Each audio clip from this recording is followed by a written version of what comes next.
Welcome to Making Waves, real stories, real leaders, and forces shaping global shipping. I'm Maya Rubin, and today we're diving into one of the biggest transformations in the maritime industry, sustainability. From cleaner fuels to ethical supply chains, ZIM is charging a bold course into a greener future.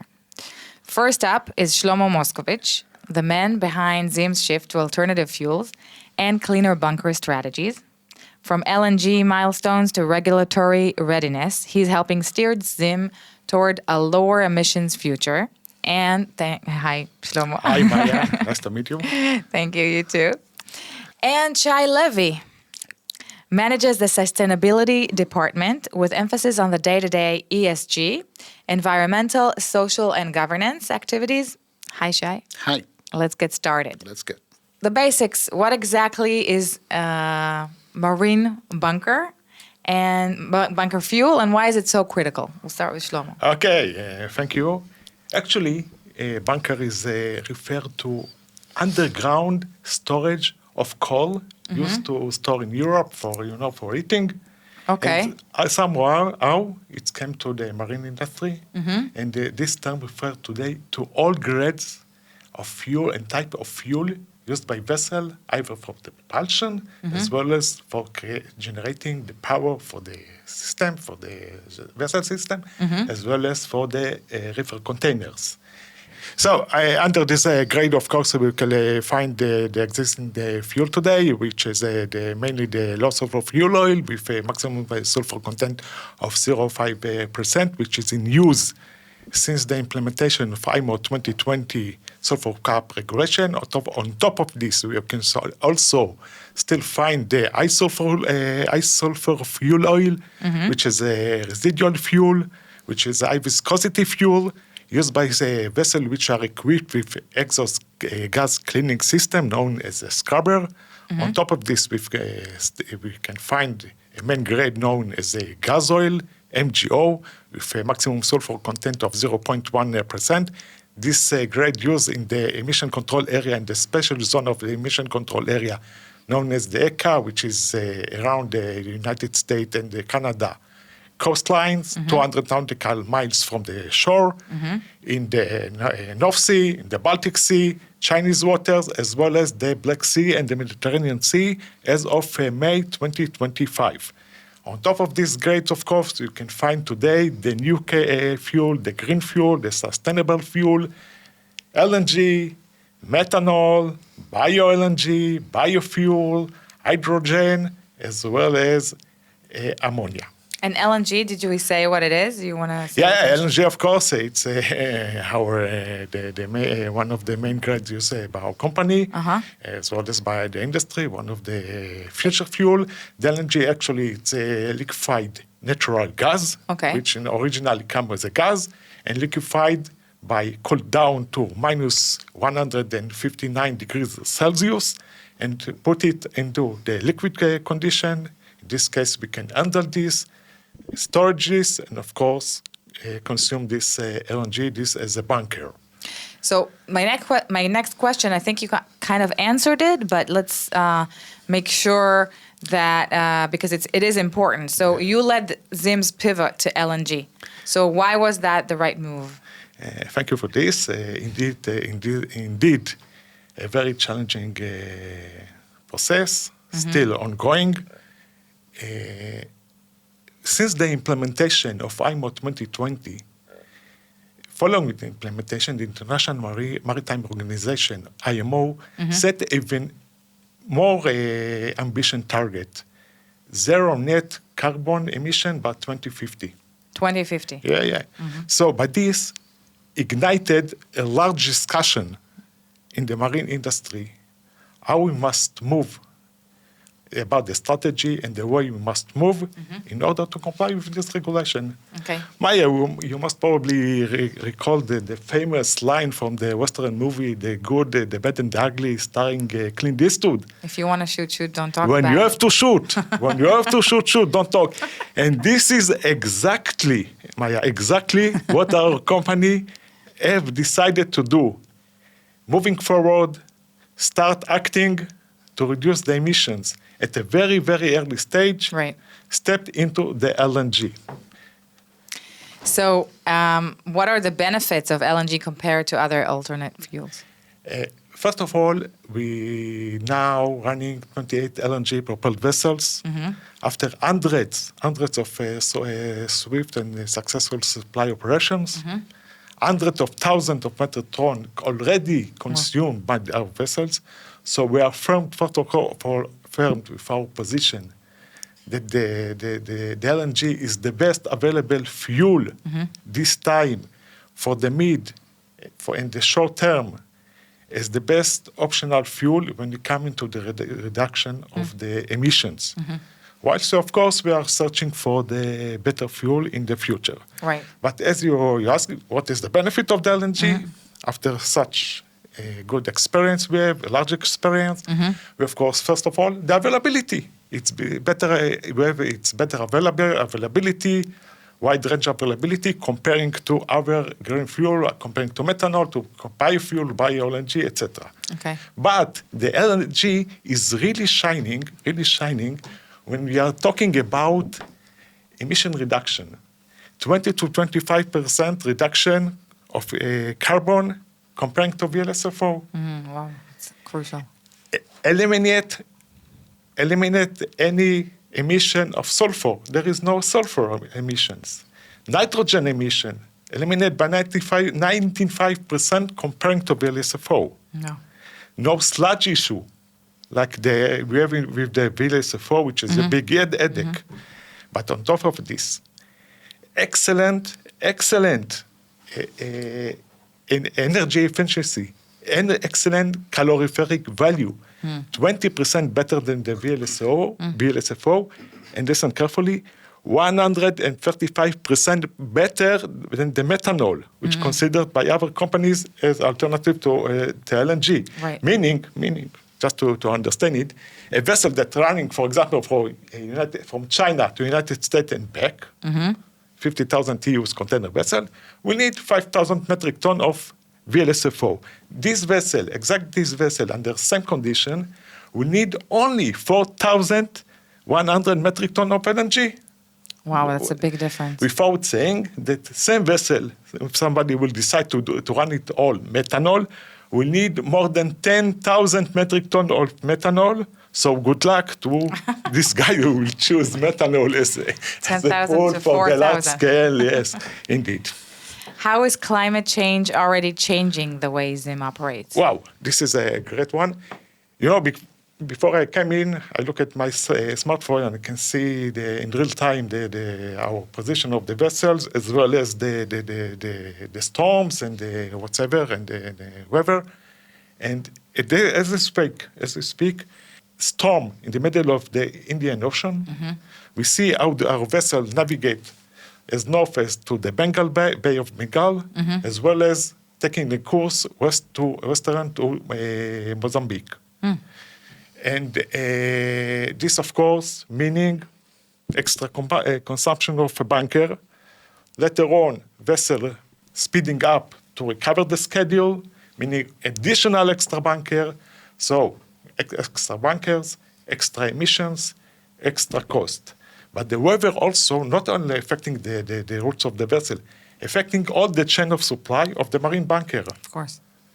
From the upper stream, affecting, for example, the drilling ring in the Gulf of Mexico, frequently storm. We can see it on a dry, like in what happened in Panama, low water level, in European rivers, the Rhine, the water level, enabling the tankers, either with the crude products and with the refinery products, to go up and down, also affecting the bunkering operation. We can see it more frequently in the port, dense fog, more winds. So it pushes us to stop the bunkering at the playing port, move the bunkering from time to time to alternative location, of course, delays to the vessels, of course, purchasing bunker in higher cost. Yeah. I'm not sure, you kind of touched it, but if you want to add something to how the sustainability features are built into Zim's vessels.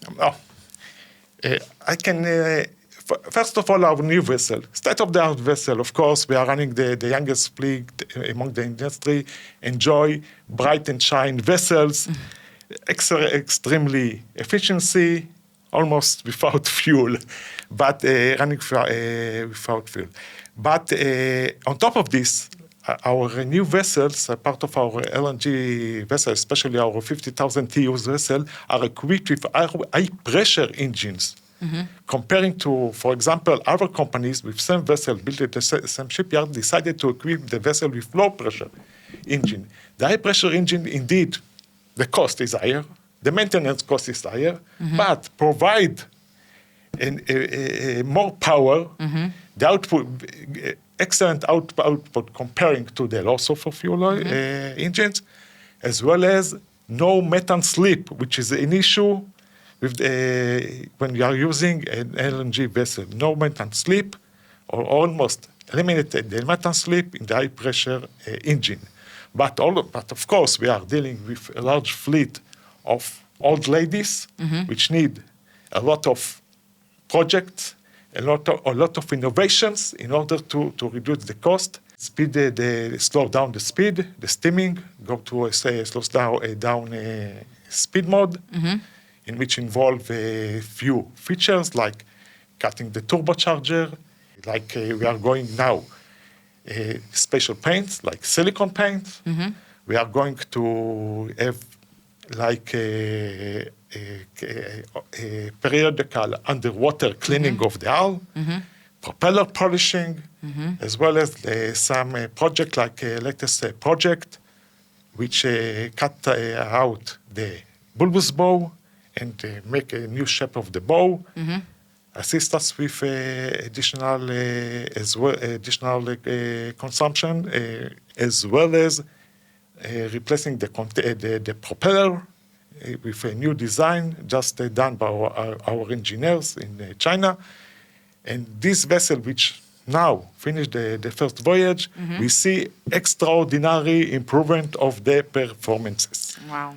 Basically, I'll add, when we built our roadmap to net zero, of course, we took in consideration fuels, which are important, but we understood that in the short or medium term, fuels alone will not do the trick. And yes, as Shlomo mentioned, a lot of work is done on retrofitting and new vessel building, which is, of course, propeller and bulbous and paints, and as well as efficiency measures, technological, on-time technology and weather routing, etc.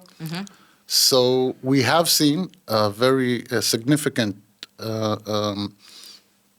reduction in emissions on the newer vessels or on the refitted vessels. And this year we counted 35% less emissions than our base year, which is 2021.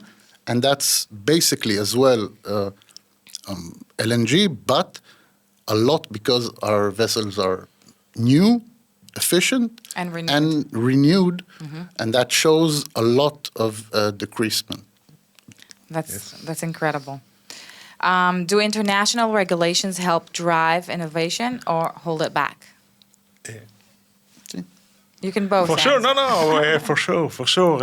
I think that the international regulation pushing the shipping industry for innovation, for proactive, for new ideas, like what happened with the transfer of the fuel, IMO 2020. When in very, very short time, we move into the low sulfur fuel oil, adopting the low sulfur fuel oil solution.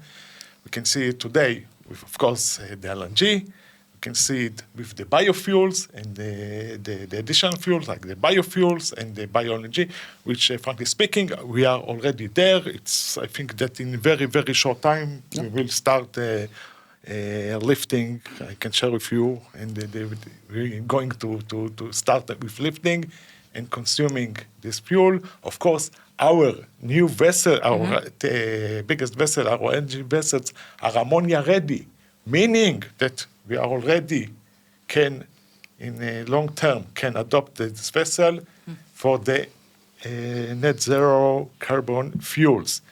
So by this, we are pushing, although, as I mentioned, a lot of ideas. It's not only, I think, a matter of comply with regulations. It's not only a matter of comply the law. We are behind this position. We already understand. I think the shipping companies well get it that the sustainability, the better future, is the name of the new game. Absolutely. Yeah. Part of our strategy is always be in front of regulation. So we're always trying to look 3 steps ahead because sustainability and ESG is very fast changing. What you did a year ago is not good for the next year, and we're always looking for how to be better. We cross our customers' demand with the stakeholder demand. Industry benchmarking, always looking for good solutions and always looking to be ahead of a regulation. For example, the 2 latest regulations, which are CII and Fuel EU and EU ETS, we have managed our fleets to be always in line with the regulations, under regulations, because we have the ability. We have the new vessels, we have the LNG vessels, so we can, for the next years, we can always be on top of that regulation. I like that. Always be 3 steps ahead of regulation. If you had to leave one message about green shipping, what would it be for both of you? One message. Wow. One message. This is a big challenge. By one message. I believe that the future is no more the size of the vessels, no more the speed of the vessel, but the future is sustainability. The future is the building today the right course of sustainability for better future tomorrow. I will say, Nice. Amen. 2 things that I always like. Collaboration. I think reaching next level fuels and decarbonized supply chain could only be done with collaborating with customers, with suppliers, with stakeholders, and innovation. Any idea is a good idea. At ZIM, we have our VC, our venture capital, and we're looking always at new ideas, new technologies to assist that pathway. You'll never reach net zero or zero without carbon offsetting or carbon capture and without 100% efficiency. So listen to everything and cooperate with everyone. And I think together, that's the togetherness, which is one of ZIM's 5 pillars, is a good slogan for that. Good strategy, absolutely. Amen to that too. If I can Yeah, of course. From the personal perspective. Yes, of course. I'm more than proud that our company, sustainability, is part of the values, but not only talking about these values. We are doing in front of we are in the front, we are pioneering, and of course, I'm very proud to be part of this process as well. Yeah. It comes from up to bottom, from the CEO, from the president, the COO, David, as well. They know the importance of it. It's not just for the customers. It's not just for the investors. It's something that we have to do. All the ESG aspects, it's our responsibility. And when you have that tailwind, you can go and do astonishing things. it's a good example how you can eat two birds by one stone. Because when you invest in sustainability, Yeah. you enjoy cost reduction by the cost of the bunkering. Yeah, of course. So Yeah. it's amazing. It is. It is. Is it like how green energy works sometimes today? Maybe it's a little bit more expensive in the beginning, but then you see the benefit and the ROI returns really quickly. Actually, the Or not. return of this investigation is very quickly. It's very quickly. Very quickly, without saying that when you're purchasing LNG, it's from time to time it's a better price than comparing to VLSFO. So we enjoy it from day one, the cost reduction. So collaboration, Yeah. togetherness is a big part of it, and innovation, of course. With Zim Ventures, we work together looking for decarbonization solutions. If it's technology, if it's carbon capture, we're always very vigilant and very aware. And things happen fast. We invested now in Carbon Blue, which is a carbon capture technology, very interesting, very innovative, it's going to be, I think, a big thing. And we're very proud of the cooperation we get from other stakeholders or other functions in the company. Shai, how ESG lives inside your day to day? ESG is all my day to day. It's all my day, all your day to day. Yeah. Well, basically, we have two hats. First hat is the managing the Zim day-to-day ESG, which is customer questionnaires, which is audits, which is we have a lot of regulations and reporting. If it's our yearly ESG report, if it's EcoVadis, CDP, etc., external reporting. And this is the first pillar, the day-to-day projects as well. We do a lot of projects. We manage a chain of ESG trustees worldwide, because I think ESG is not ours to manage. It's the cross function. So we have to spread it out. And if it's, for example, Shlomo does an amazing job, and in his area, in his function, which is bunkering, but we have ship management, which as well know the job, and HR, legal, and of course, in each country there is a ESG trustee. He is our face over there, Right. and he tells us and updates us on trends, regulations, even technologies, things that may be of interest. So this is how we implement it across the company. And this is the one hat. The second hat is strategy. We assist management with identifying the next trends and where the ESG wind is blowing. So we'll always be ready, as I said, we'll always be above your regulation. We'll always be ready for the new challenges and never be surprised by something. Nice. Sounds promising. Yeah. Zim uses climate risk mapping. How is that shaping operational decisions? Well, climate risk mapping is interesting because we have started this 2 years ago, mapping it. We inserted the climate risks into the company's general risks.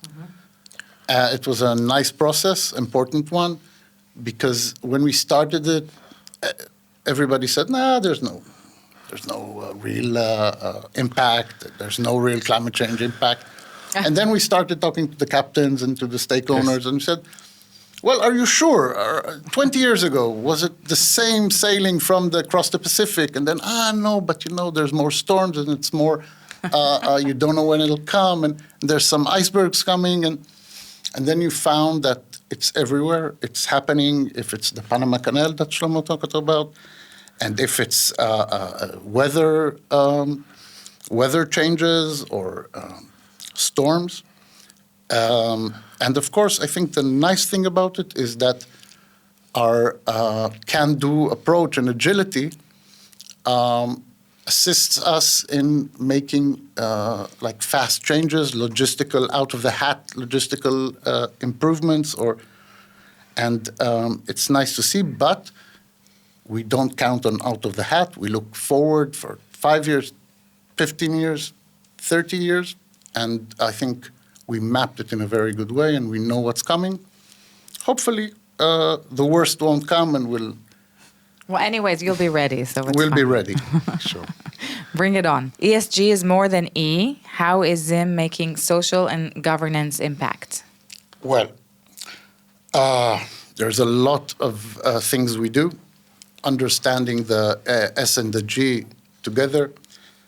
Impact is a very important word. You have to take care of your environment. You have to take care of the place you do business with, of the communities that you serve. And of course, we do it with our dedicated HR departments. If it's diversity, inclusion, if it's fair wages, training, taking care of each employee. We do it with a lot of success, and the result shows we're always very high on all external rankings when it comes to all ESG, but as well the environmental. And of course, environmental impact and social impact that we do together with NGOs like EcoOcean, local NGOs in all turns of life. If it's taking care of the community, biodiversity, ocean biodiversity, which is very important as well. This is something that we don't talk about a lot, but we do it. If it's ballast water systems, and if it's working together with NGOs that train, that do research, and it's always nice to lend a hand to these NGOs. In the governance area, we work hand in hand with legal. We take care of, seeing that all aspects are up to date, that we are managing our governance in the correct manner. And supply chain is part of the governance. I think we'll talk about it maybe later, but we are, Okay. Well, that's a big subject. You can write a blog post about it. How does Zim ensure supplier accountability? Well, that's a good question. Basically, I always say that supplier management, ESG supplier or sustainability supplier management, is managing your supply chain, or because when the customer trusts you with his shipment, I want him to know that all the supply chain is covered. There's no weak links. So as he takes care of as the customer wants to know that I am dealing in a very sustainable way, I also want to continue it throughout the supply chain. So I will, of course, we have our supplier code of conduct that each supplier has to sign. For every medium and big supplier, we do a questionnaire, ESG questionnaire, which includes as well an ethical area and, of course, social governance and environmental. We do a supplier, and of course, we can audit the suppliers if we wish, based on these feedbacks. We do a supplier risk assessment, a yearly one. We take all the data that he gave us and use as well open source data, geographical data, to see what supplier is risking us. And if he's in a big risk, we'll open a discussion with them or even audit them. Okay. So we take care of that supply chain So each link is as strong as the next one, and we're very proud of it. Yeah, each link matters Yeah. and dependent on the other one. Yeah, and if we can, if I know that the next link is as well works as good as I do, then I know they will pass it on. Right, in the right way. Why is ESG leadership becoming a strategic advantage for shipping companies? Well, basically, I think ESG leadership builds resilience. The ESG leaders, their job is not only to lead and have the strategy, but also to teach and train and have all the company base know each one what is their role in the ESG. ESG leadership is looking for next regulations, for next technologies, for next adaptations. Fuels is a market which apparently will have to change in the next 15 to 20 years because what we have today is not enough. So a brave leadership, and that's not only us or the ESG department, but it goes up to the president, COO, and to the board. Brave decisions will have to be made. Like LNG, which was 4 years ago was a big question mark. Yeah. And even while we did the risks, we had a risk that it will be a problem to bunker LNG, and a year later, it was not a risk anymore. So it takes a very brave leadership. Yeah. And I think that's one of the pillars of the company, the agility. Yeah. And braveness is this thing we have. For sure. Yeah.